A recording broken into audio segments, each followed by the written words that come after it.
वज़ीर आज़म साहब ने बताया, जो 3 साल से उन्होंने सीना साहब से बातचीत की है, इसके मुतालिक देखिए कहाँ तक सही है, कहाँ तक गलत है, वो तो वो खुद बेहतरी जान सकता है।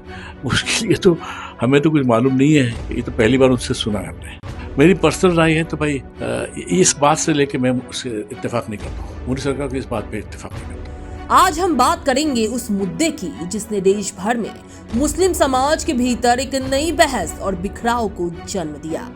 मुद्दा है वक्फ संशोधन अधिनियम। जी हाँ, जहां देश भर में मुस्लिम समाज का एक बड़ा तबका इस अधिनियम का विरोध कर रहा है, वहीं दूसरी तरफ मुस्लिम समाज का ही एक वर्ग दाऊदी बोहरा समुदाय इस अधिनियम के समर्थन में सामने आया है।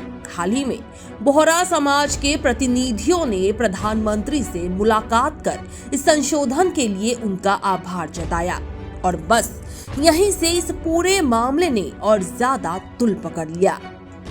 मुस्लिम समाज के अन्य वर्गों में नाराजगी और असंतोष खुलकर सामने आने लगा।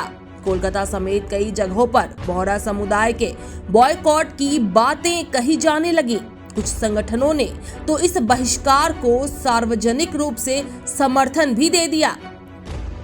लेकिन इसी बीच बोहरा समाज से जुड़े जोइब नाम के एक शख्स ने बहुत अहम बात कही।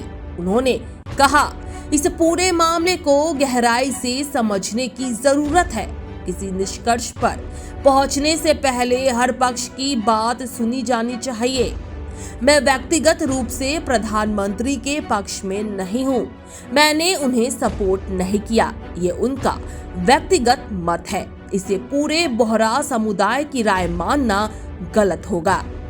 यानी एक बार फिर वही सवाल खड़ा हो गया है, क्या किसी एक व्यक्ति या प्रतिनिधि की राय पूरे समुदाय की राय मानी जानी चाहिए? क्या लोकतंत्र में अलग अलग विचार रखना गुनाह है? और सबसे जरूरी बात, क्या धार्मिक समुदायों में राजनीतिक फैसलों को लेकर भी अभिव्यक्ति की आजादी बनी रहनी चाहिए या फिर नहीं? फिलहाल माहौल संवेदनशील है। जरूरत है कि हम सब मिलकर इस मुद्दे को समझें और समाज को और ज्यादा बांटने वाली जुबान या बॉयकॉट जैसी बातों से बचे। देखिए, वक्त के मुतालिक जो बात हो रही है, इसके लिए मुझे कुछ ज़्यादा नहीं कहना है, लेकिन कहाँ तक ये सच है कि झूठ है, जब तक उसकी तफसील नहीं मालूमात हो तब तक इस पे ज़्यादा बोलना मेरे हिसाब से मुनासिब नहीं है। लिहाजा मैं कहूँगा इसकी तफसील होनी चाहिए, सही मायने में उसकी पूरी अच्छी तरह से उसकी मालूमात होनी चाहिए। उसके बाद ही कुछ नतीजे पे हम लोग पहुँच सकते हैं। हाँ, देखिए मोदी ने जो बताया है, हमारे वज़ीर आज़म साहब ने बताया, जो 3 साल से उन्होंने सीना साहब से बातचीत की है, इसके मुतालिक देखिए कहाँ तक सही है, कहाँ तक गलत है, वो तो खुद बेहतरी जान सकता है। उसके लिए तो हमें तो कुछ मालूम नहीं है, ये तो पहली बार उनसे सुना है हमने। और इसके लिए तो खैर जब तक मुंबई से पता नहीं चलेगा अच्छी तरह से पूरा क्या माजरा क्या है, तब तक हम उस पर कुछ क्या बोलते हैं उस पर बात नहीं कर सकते ना।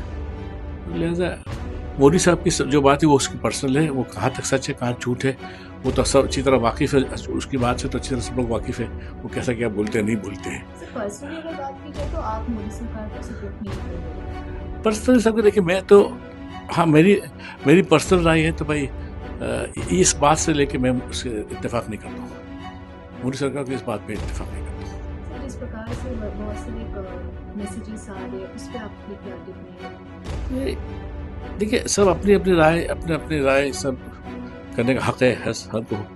ये तो जमहूरियत है, जमहूरियत में हर इंसान को अपनी अपनी राय रखना ज़रूरी है, तो अपनी राय रखते हैं सब।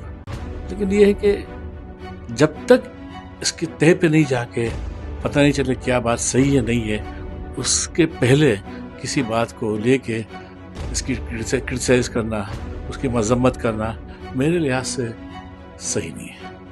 26 को भी ब्रिगेड में बहुत बड़ी रैली होने वाली है, जनसभा होने वाली है, उसमें क्या आप लोग शामिल हैं? मुझे पता नहीं है उसके मुताबिक मुझे मालूमात नहीं है, लिहाजा मैं कुछ नहीं बता सकता उसके लिए।